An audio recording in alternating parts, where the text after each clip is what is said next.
नमस्कार और स्वागत है। कभी कभी ऐसा महसूस होता है ना कि जिंदगी एक ही गियर में अटक गई है। मतलब सब कुछ ठीक चल रहा होता है या और फिर अचानक से सारी प्रेरणा, सारा अनुशासन वो सब जैसे भाप बनकर उड़ जाता है हम्म और हम वापस वहीं पहुंच जाते हैं जहां से शुरू किया था। हम्म हमारे हाथ जो सोर्स लगा है वो इसी प्रॉब्लम का एक बड़ा दिलचस्प समाधान देता है। 30 दिनों में जीवन को रीसेट करने का एक पूरा खाका। तो आज हम इसी प्लान की चीर-फाड़ करने वाले हैं।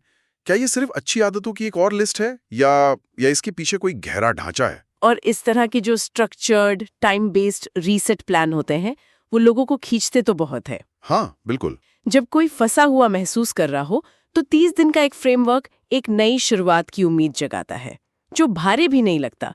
लेकिन जैसा आपने कहा, असली सवाल ये है कि क्या ये सिर्फ एक अच्छी पैकेजिंग है या इसके अंदर का सिस्टम वो वाकई काम करता है, क्योंकि अक्सर इनकी सफलता या असफलता इनके क्रम में छिपी होती है। बिल्कुल। तो चलिए एक-एक करके इसके पुर्जे खोलते हैं और देखते हैं कि ये मशीन चलती कैसे है। इस गाइड के मुताबिक पहला गियर है दिन 1 से 5, दिमाग का डिटॉक्स। और शुरू में ही एक चौंकाने वाला दावा है कि आज हमारी 80% प्रेरणा सिर्फ हमारा फोन खत्म कर रहा है। 80%? ये तो बहुत बड़ा दावा है ना? और इसकी वजह है लगातार दूसरों से अपनी तुलना करना। और इसके लिए नियम भी उतने ही सख्त हैं। पहले 5 दिन सोशल मीडिया सिर्फ 30 मिनट। कोई डूम स्क्रॉलिंग नहीं, मतलब लगातार नेगेटिव खबरें नहीं देखनी है, और कोई रैंडम रील्स नहीं। लेखक का कहना है कि ये 5 दिन दिमाग को रीस्टार्ट करके फोकस वापस लाते हैं। पर यहां मेरे मन में एक सवाल आता है, क्या आज की दुनिया में ये मुमकिन भी है? हमारा काम, दोस्त, सोशल सर्कल, सब कुछ तो ऑनलाइन है। ये डिटॉक्स हमें दुनिया से काट नहीं देगा? ये सवाल बहुत जरूरी है और शायद इस प्लान का सबसे बड़ा रोड़ा भी यही है, पहली बार में। देखिए, इसका मकसद दुनिया से कटना नहीं है, इसका मकसद है अपने अंदर के शोर से कटना। अच्छा। जब हम लगातार दूसरों की सफलताएं, उनकी छुट्टियां, उनकी परफेक्ट जिंदगियों की तस्वीरें देखते हैं तो हमारा दिमाग वो अनजाने में ही एक तुलना इंजन चालू कर लेता है। और ये इंजन हमारी मानसिक ऊर्जा खाता रहता है और हमें ये महसूस कराता है कि हम शायद पीछे रह गए हैं। हाँ, ये तो होता है। तो ये डिजिटल डिटॉक्स आइसोलेशन के बारे में नहीं है, ये उस इंजन को बंद करने के बारे में है। आप बाहरी आवाज़ों को इसलिए बंद कर रहे हैं ताकि आप अपनी अंदर की आवाज़ सुन सकें। ये एक तरह से सकारात्मक बदलावों के लिए ज़मीन खाली करने जैसा है। मतलब ये बाहरी दुनिया से डिस्कनेक्ट नहीं, बल्कि अपनी आंतरिक दुनिया से रिकनेक्ट करने का एक तरीका है। ये दिलचस्प है। पर 5 दिन, क्या 5 दिन काफी हैं उस आदत को तोड़ने के लिए जो जो सालों से बनी है? नहीं, 5 दिन आदत को पूरी तरह खत्म नहीं करेंगे, लेकिन वो पैटर्न को तोड़ देंगे। पैटर्न को तोड़ देंगे। हाँ, वो आपको ये एहसास दिलाएंगे कि कंट्रोल आपके पास है। आपको पता चलेगा कि रील्स के बिना भी दुनिया चलती है। ये एक तरह से सिस्टम को शॉक देने जैसा है, ताकि वो अपनी जो डिफॉल्ट सेटिंग है उससे बाहर आ सके। असल काम तो इसके बाद शुरू होता है। ठीक है, तो मान लीजिए हमने 5 दिन का डिजिटल उपवास कर लिया। दिमाग थोड़ा शांत है, तुलना वाला इंजन भी बंद है, लेकिन सोर्स कहता है कि ये काफी नहीं है। वो तुरंत फोकस शरीर पर ले आता है और एक बहुत शक्तिशाली सवाल पूछता है, अगर शरीर थक चुका है तो दिमाग कैसे चलेगा? ये दूसरा चरण है, दिन 6 से 10 बॉडी रीसेट।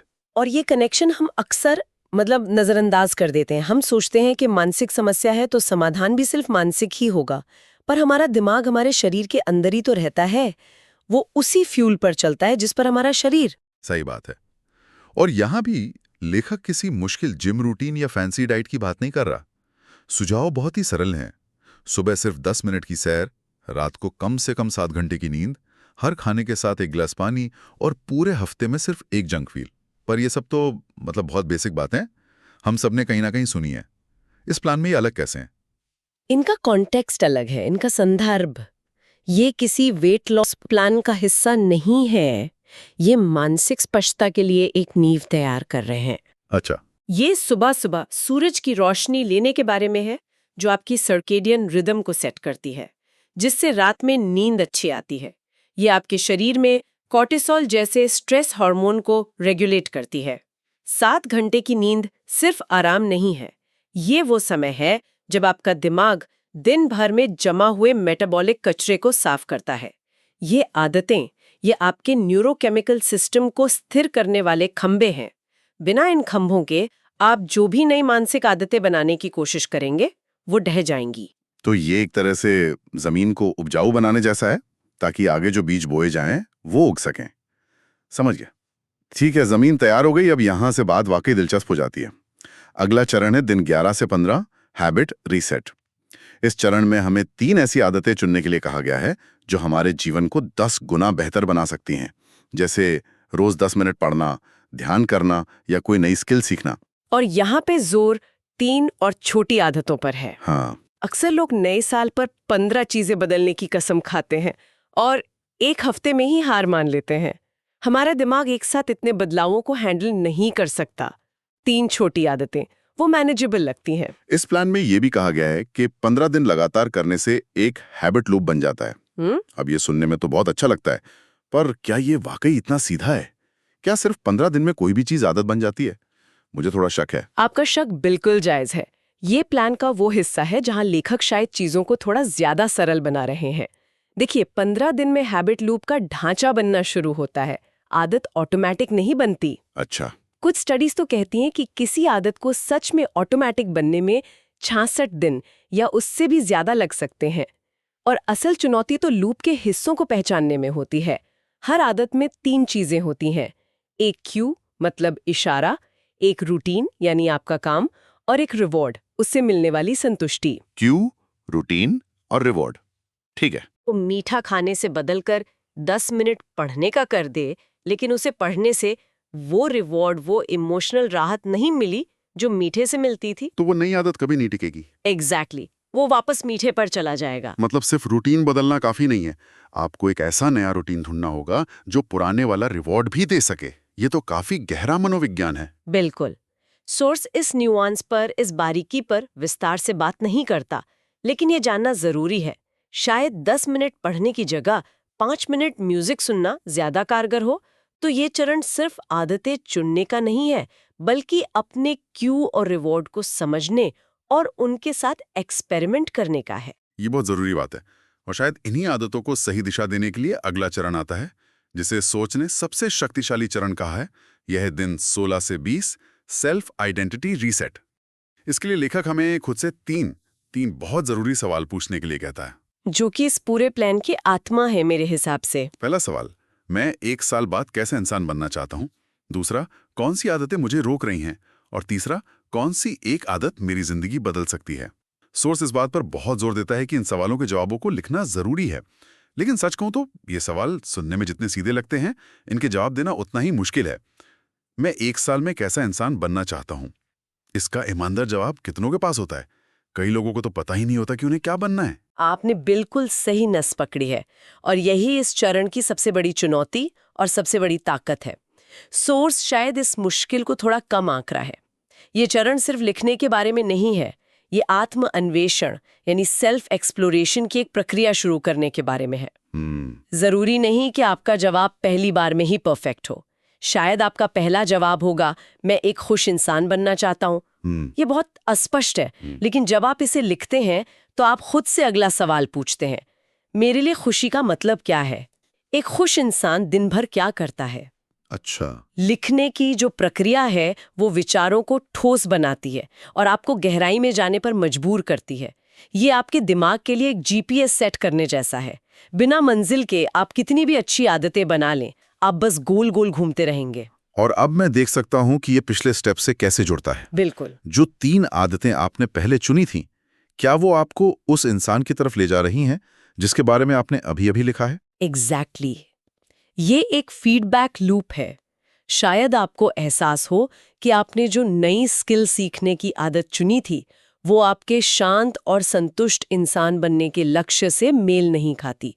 तो अब आप उसे बदलकर रोज 10 मिनट प्रकृति में बैठना कर सकते हैं। ये प्लान कोई पत्थर की लकीर नहीं है, ये एक जिंदा दस्तावेज है जो आपके साथ विकसित होता है। ये चरण आपकी आदतों के क्या को एक शक्तिशाली क्यों देता है।